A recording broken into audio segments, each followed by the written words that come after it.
DMF fund ಅಂತೇಳಿ district mineral fund ಏನಿದೆ 2.5 ವರ್ಷದಿಂದ ನಾವು ಡಿಸ್ಟ್ರಿಕ್ಟ್ ಇನ್ಚಾರ್ಜ್ ಮಿನಿಸ್ಟರ್ಗಳಿಗೆ DC ಅವರಿಗೆ ಮುಖ್ಯಮಂತ್ರಿಗಳಿಗೆ ಕೇಳ್ಕೊಂತಿದ್ದೀವಿ.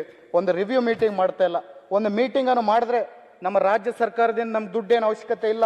ನಮ್ಮ ಜಿಲ್ಲೆಯಿಂದ ನಮ್ಮ ಖನಿಜದಿಂದ ನಮಗೆ ಉತ್ಪತ್ತಿ ಆದಂಥ ದುಡ್ಡಲ್ಲಿ ಪ್ರತಿ ಕ್ಷೇತ್ರಕ್ಕೆ ಬಳ್ಳಾರಿ ನಗರಕ್ಕೆ ಒಂದು 200 ಕೋಟಿ, ಬಳ್ಳಾರಿ ಗ್ರಾಮೀಣಕ್ಕೆ ಒಂದು 200 ಕೋಟಿ, ಕಂಪ್ಲಿಗೆ ಒಂದು 200 ಕೋಟಿ, ಇಡೀ ಜಿಲ್ಲೆದೆ ಪ್ರತಿಯೊಂದು ಕಾನ್ಸ್ಟಿಟ್ಯೂನ್ಸಿಗೆ ಒಂದು 200 ಕೋಟಿ ಅನುದಾನ ಬರುತ್ತೆ. ನಮ್ಮ ಹತ್ರ ಅನುದಾನ ಇದ್ದರೂ ಅದನ್ನು ಮುಂದೆ ತಗೊಂಡೋಗಿ, ಯಾಕಂದರೆ ನಾವು ಉತ್ತರ ಕರ್ನಾಟಕದವರು, ನಮ್ಮ ಪರವಾಗಿ ಮಾತಾಡೋರು ಯಾರಿಲ್ಲ. ಅದೇ ಈ ಅನ್ಯಾಯ ಮೈಸೂರು ಬೆಂಗಳೂರಿಗೂ ನಡೆದಿದ್ದರೆ ಇಡೀ ಸದನದಲ್ಲಿ ದೊಡ್ಡ ಗದ್ದಲ ಆಗ್ತಿತ್ತು. ಆದರೆ ನಮ್ಮ ಉತ್ತರ ಕರ್ನಾಟಕದವರು ಹಿಂದುಳಿದವರು ಇವ್ರು ಯಾವತ್ತೂ ಏನು ಮಾತಾಡೋಕ್ಕಾಗಲ್ಲ. ಇವ್ರಿಗೆ ಎಷ್ಟು ನಾವು ಕೆಲಸ ಮಾಡಿಲ್ಲ ಅಂದರೂ ಇವರು ಸುಮ್ಮನೆ ಕೂಡ್ತಾರೆ ಅಂತೇಳಿ ಏನು ನಾವು ಬೇರೆ ಮಳತಾಯಿ ಧೋರಣೆಯನ್ನು ಉತ್ತರ ಕರ್ನಾಟಕಕ್ಕೆ ತೋರಿಸ್ತಿದ್ರಿ. ದಯಮಾಡಿ ಇದನ್ನು ನ್ಯಾಯಕ್ಕೆ ಕೊಡಿಸ್ಬೇಕು.